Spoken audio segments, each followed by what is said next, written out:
ہم صحیح رستے پہ چل رہے ہیں، یہ سند بھی بندوں سے چاہیے. ہر بات پر اعتماد خلق، ہر وقت لوگوں پر ہی دھیان، لوگوں پر ہی توجہ، لوگوں کے معاملات ہی ڈسکس کرنا. بھئی یہ تو تیرے ذمہ ہی نہیں. تجھے تو کہا گیا ہے کہ وَمَن يَتَوَکَّلْ عَلَى اللَّهِ، تو اپنے رب کی ذات پر بھروسہ کر، فَهُوَ حَسْبُهُ، وہ تیرے لیے دنیا میں بھی کافی ہو جائے گا، آخرت میں بھی کافی ہو جائے گا. وہ تیرے لیے کافی ہے تیرا رب رسول. تو اللہ رسول کی جانب توجہ کر. ہماری ساری معاملات بندوں کے ساتھ مطلب فلانے کو کیا مل رہا ہے، فلانا کدھر جا رہا ہے، فلانے کے پیسوں پہ میرا کتنا حق ہے، فلانا آگے نکل گیا، فلاں پیچھے رہ گیا، فلاں نے محبت سے نہیں دیکھا، فلاں نے یہ کر دیا. آپ ساتھ چھوڑیں. یہ تو ہر وقت تو ذکر آپ کو اللہ کا کرنا تھا. یا ایھا الذین آمنوا اذکروا اللہ ذکرا کثیرا وسبحوہ بکرۃ واصیلا. یہ جو آپ ہر وقت بندے کر رہے ہیں یہ تو آپ کو حکم ہی نہیں ہے. آپ نے تو ہر وقت اللہ اللہ کرنی تھی. تو جو کام کرنے کا تھا وہ چھوڑ دیا، جو نہیں کرنا چاہیے تھا اس پہ بحث شروع کر دی. پھر دل کے اندر مد و جزر خراب ہوتے ہیں، قلبی واردات بگڑ جاتی ہے، حسد پیدا ہوتا ہے، انسان کو لالچ پیدا ہوتا ہے، انسان حریص ہو جاتا ہے، انسان لوگوں سے عداوتیں پال لیتا ہے. کبھی ایسا کام نہ کرے. شہد بڑا میٹھا ہوتا ہے. عرب کے اندر ایک درخت پایا جاتا تھا، ایلوا اس کو کہتے تھے. اس طرح ہمارے ہاں نیم نہیں ہوتی، کڑوا ترین اس کا ذائقہ ہوتا ہے. اور آپ کچھ دیر اس کو پانی میں ڈال دیں تو پانی بھی سارا کڑوا ہو جاتا ہے، چونکہ اس کے خمیر میں رب کریم نے کرواہٹ رکھی ہے اور حکمت ہے. اس کرواہٹ کا بھی اپنی جگہ فائدہ ہے. لیکن حضور سید عالم صلی اللہ علیہ وسلم نے ایک مثال بیان فرمائی اور وہ بڑی سمجھنے کی ہے. حضور مثالیں دیتے تھے تو کمال ہو جاتی تھی. بڑے سے بڑا ان پڑھ بندہ بھی اس کی روح تک بات اتر جاتی تھی. کریم محبوب علیہ السلام فرمانے لگے کہ اگر ایلوا درخت کے کچھ ٹکڑے شہد میں ڈال دیے جائیں نا تو شہد سے زیادہ میٹھی چیز کوئی نہیں ہوتی. تو حضور فرماتے ہیں کہ وہ ایلوا کا درخت جو ہے وہ شہد کو بھی بگاڑ دیتا ہے، اس میں کرواہٹ پیدا کر دیتا ہے. حالانکہ وہ بڑا میٹھا تھا، اپنی جگہ اس کی مٹھاس میں کوئی کسی قسم کی کمی نہیں تھی، لیکن وہ ایلوا کے درخت نے اسے بگاڑ دیا. اللہ کے محبوب فرماتے ہیں جس طرح ایلوا کا درخت شہد کو تباہ کر دیتا ہے نا، اس طرح حسد آدمی کے ایمان کو تباہ کر دیتا ہے. ایمان بڑی میٹھی چیز ہے، بڑی حسین چیز ہے، لیکن جب حسد آ گیا نا، حسد ہے کیا؟ حسد بندوں سے نہیں ہوتا، یہ سمجھ لیں. حسد کا مطلب، حسد کی لغوی تعریف یہ ہے کہ یہ سمجھ لینا کہ یا اللہ اسے نہیں دینا چاہیے تھا، مجھے دینا چاہیے تھا. یہ تعریف ہے. تو حسد ہوتا کس سے؟ حسد دراصل بندے پہ نہیں کیا جاتا. حسد کا معنی یہ ہے کہ آپ اللہ کی تقسیم پر اعتراض کر رہے ہیں. آپ کا کہنا یہ ہے کہ یا اللہ یہ تقسیم ٹھیک نہیں ہوئی، معاذ اللہ یہ ادھر چلا گیا، یہ تو ادھر آنے والی چیز تھی. تو یہ آپ نے ڈائریکٹ جو مقابلہ شروع کیا، معاذ اللہ یہ تو آپ نے اللہ کی تقسیم کے ساتھ شروع کر دی. تو پھر دل میں بگاڑ آتا ہے، پھر انسان ٹوٹ پھوٹ کا شکار ہوتا ہے، پھر وہ کمزور پڑ جاتا ہے، پھر وہ ایسی باتیں کرتا ہے جو اس کے منصب کے مطابق نہیں ہوتی، کچی بات کرتا ہے، کمزور بات. اللہ بہتر جانتے ہیں کون سی چیز اس نے کہاں رکھنی ہے. رب کی حکمت پر اور اس کی دی ہوئی توفیق پر راضی رہنا ایمان کا تقاضا ہے. لیکن ہمیں تو چاہیے تقسیم اپنی مرضی کی. ادھر کیوں چلا گیا، ادھر آنا چاہیے تھا. بھئی آپ کو یہ کس نے حق دیا ہے؟ مالک نے جو چاہا، جب چاہا، جہاں چاہا اپنے فضل سے عطا فرمایا. حسد، اور پھر اس کے اگر کوئی حسد نہیں کرتا تو لالچ شروع کر دیتا ہے. وہ کہتا ہے کہ یہ جو اس کا مال ہے اس میں میرا بھی حق تھا، یہ تو مجھے ملنا چاہیے تھا. آپ یقین کریں کہ بندے بندوں سے کم پیار کرتے ہیں، جیبوں سے زیادہ پیار کرتے ہیں. اس بندے کو تو کوئی نقصان نہیں جس کے ساتھ آپ نے تعلق رکھا ہوا ہے جیب کا، لیکن آپ بڑے کمزور ہو گئے. آپ جب لالچ کر لیا، نفسانیت میں آ گئے تو آپ کمزور پڑ گئے. آپ نے مطلب کیا، آپ کا کیا خیال تھا کہ رب کی بارگاہ سے کوئی کم ملنے والا تھا جو بندوں پہ اتنی توجہ کر لی؟ حضرت بہلول دانا رحمت اللہ علیہ نے کیا خوبصورت انداز ہے. رب کریم کے بندوں کی باتیں اللہ کے لشکروں میں سے لشکر. کیا سوچ تھی، کیا نظریہ تھا، کیوں یہ لوگ اتنے مضبوط تھے، فکری طور پر مضبوط تھے، فکری طور پر. ہارون رشید حج کر کے واپس آ رہا ہے، حضرت بہلول دانا راستے میں بیٹھے ہیں، ملاقات ہو گئی. کہنے لگا حضور کوئی حکم ہو تو بتائیے گا. فرمانے لگے کوئی نہیں، تو جا اپنا کام کر. بادشاہ ہے، یا کسی کو کارڈ مل جائے تو وہ لوگوں کو دکھاتا پھرتا ہے، وزیر صاحب نے خود دیا ہے، بادشاہ وقت خود کر حضرت کوئی حکم ہو تو، فرمایا نہیں اللہ خیر کرے گا. تو کہنے لگا حضور میں نے سنا ہے آپ مقروض ہیں تو بتا ہی دیتے. تو آپ مسکرا کے فرمانے لگے تیرا کیا خیال ہے بھلا؟ کہنے لگے حضور کس بابت؟ فرمانے لگے تیرا کیا خیال ہے کہ اللہ ہارون رشید کو دے گا اور بہلول دانا کو بھول جائے گا؟ تیرا کیا خیال ہے؟ رب کریم ہارون رشید کو تو دیتا جائے گا اور بہلول دانا کو بھول جائے گا؟ بادشاہ کہتا ہے کہ میں چکرا ہی گیا کہ بھلا اس سوال کا کیا جواب ہے. تو میں نے کہا حضور رب تو بھولنے سے پاک ہے، وہ تو کسی کو نہیں بھولتا، اسے نہ اونگ آتی ہے نہ نیند آتی ہے. تو فرمانے لگے جا پھر اپنا کام کر، جب مناسب سمجھے گا تو بہلول کو بھی قرضے سے نجات عطا کاری دے گا. تو جا اپنی ڈیوٹی کر، وہ جب چاہے گا نا تو میرے قرضے دور. تو کیا سمجھتا ہے کہ تجھے یاد رکھے گا مجھے بھول جائے گا؟ یہ کیسے ہو سکتا ہے؟ او یار ادھر دیکھ میری بات سن. او بھائی وہ تیرا میرا رب ہے، یہ ہو سکتا ہے کہ امیروں کو دے دے اور تیرے جیسے میرے جیسے غریبوں کو وہ بھول جائے؟ یہ ہو سکتا ہے؟ تو کیوں لوگوں کی جیبوں پہ توجہ، لوگوں کی جیبوں پہ نظریں، فلانے کے پاس آ گیا تو میں رہ گیا، مطلب کس لیے؟ ہمارا رب کسی کو بھولتا نہیں ہے. کسی شخص کو وہ میرا مالک اپنے فضل سے نظر انداز نہیں کرتا، وہ سب کو نوازتا ہے، لیکن اس کی حکمت کے تقاضوں کا انتظار کرنا مسلمان کی شان ہے. کبھی کسی حسد میں کبھی کرنا ہو تو رشک کریں، مزہ آئے گا.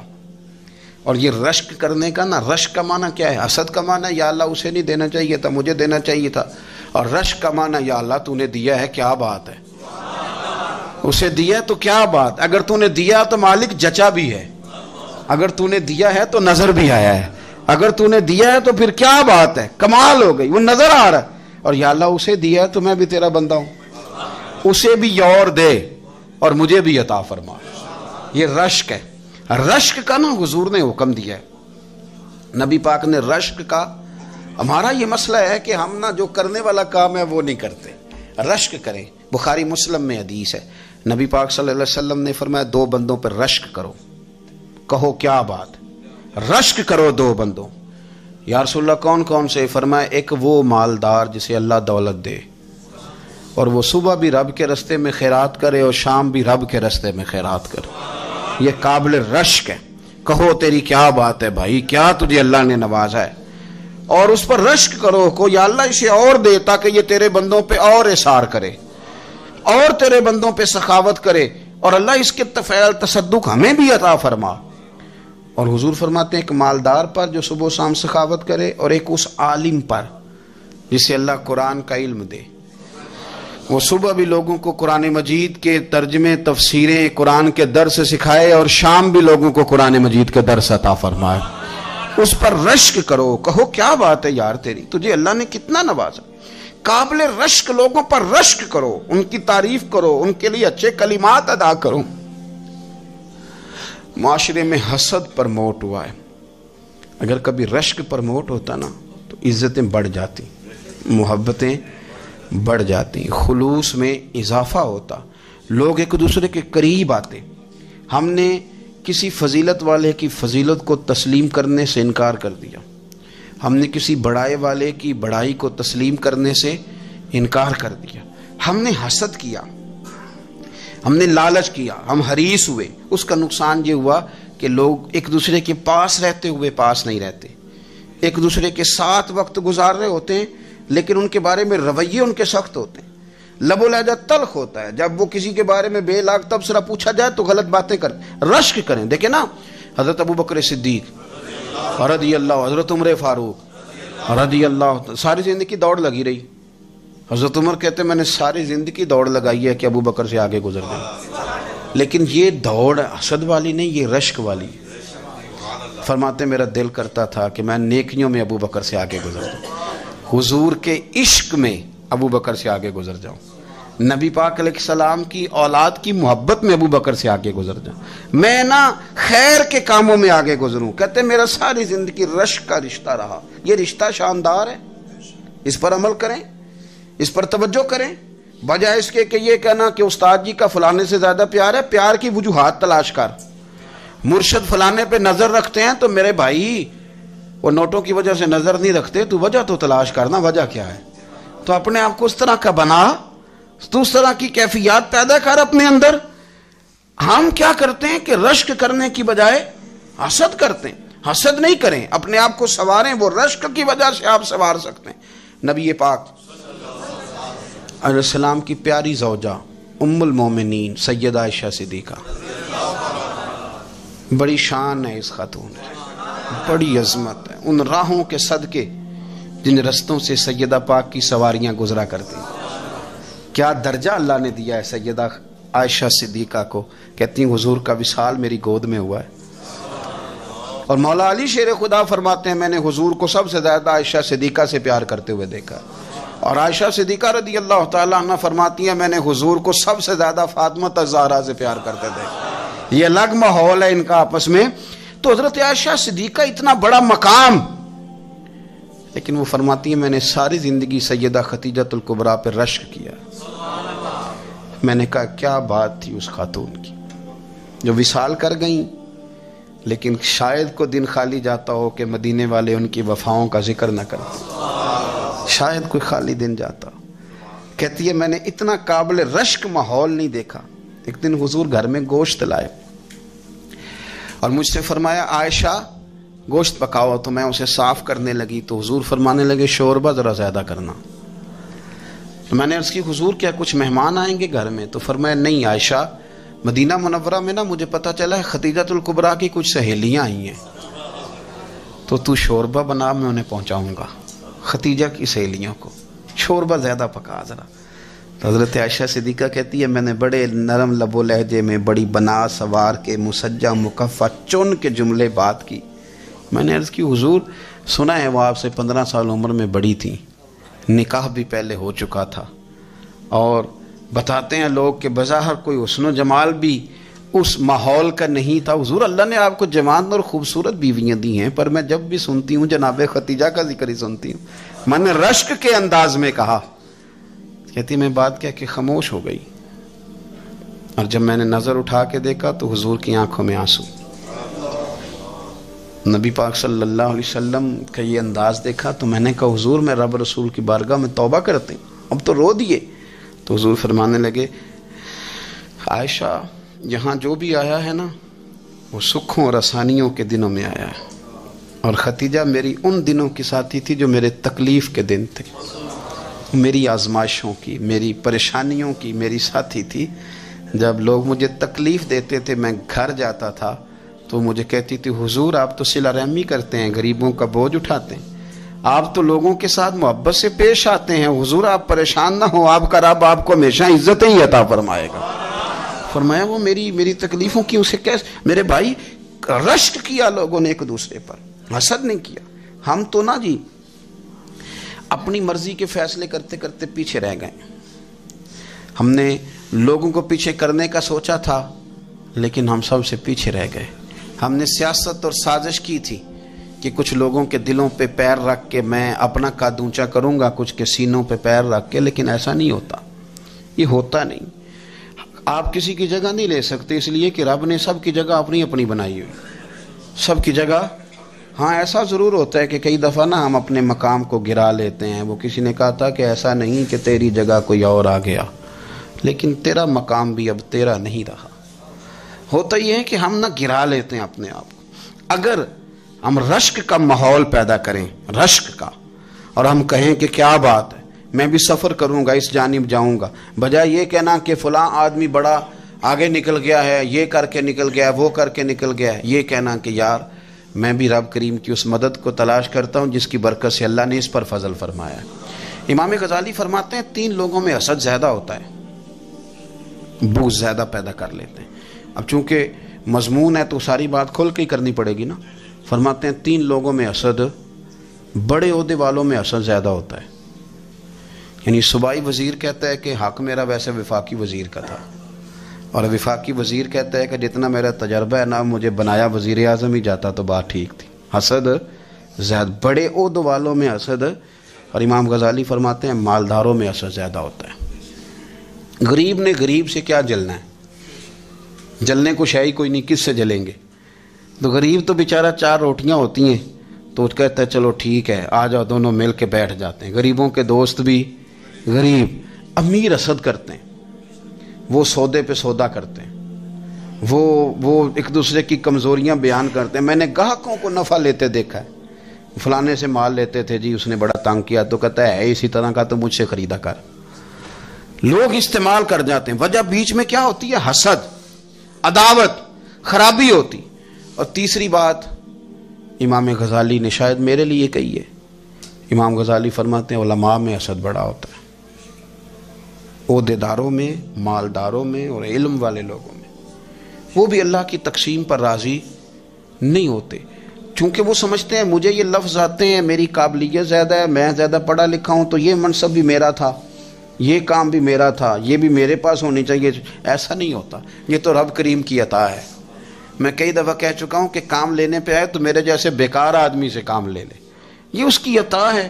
اب ہمیں کرنا کیا ہے؟ ہمیں اس کی تقسیم پر راضی رہنا ہے، اس کی تقسیم پر قربان جائیں۔ رسول پاک علیہ السلام سے صحابی نے پوچھا حضور عزت کیا ہے؟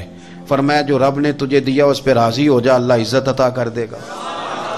قناعت کر، جو اللہ نے تجھے دیا اس پر قناعت کر، اللہ تجھے عزت دے دے گا۔ حضور ذلت کیا ہے؟ فرمایا لوگوں سے لالچ نہ رکھنا، تو ذلیل ہو جائے گا، لالچ نہ کر۔ تیزی کے ساتھ پرموٹ ہوتی ہیں چیزیں، ہمیں سازش کرنی آتی ہے، ہمارا خیال ہوتا ہے کہ میں نے دوسروں کے پیسوں پہ کاروبار کرنا ہے، ہمارا خیال ہوتا ہے کہ پالٹی ڈال کے روٹی کھانی ہے، ہمارا خیال ہوتا ہے کہ کسی بندے کو کس طرح استعمال کرنا ہے۔ یاد رکھ لینا، کبھی بات نہ بھولنا، جو لوگوں کو استعمال کرنا چاہتا ہے وہ ساری زندگی استعمال ہوتا رہتا ہے۔ جو کسی شخص کو کسی مقام پر رسوا کرنا چاہتا ہے اپنی عزت بچا نہیں پاتا۔ جو آدمی لوگوں کو حقیر جانتا ہے اللہ اسے کبھی عزتیں عطا نہیں کرتا، وہ گڑھوں کے اندر گرتا چلا جاتا ہے۔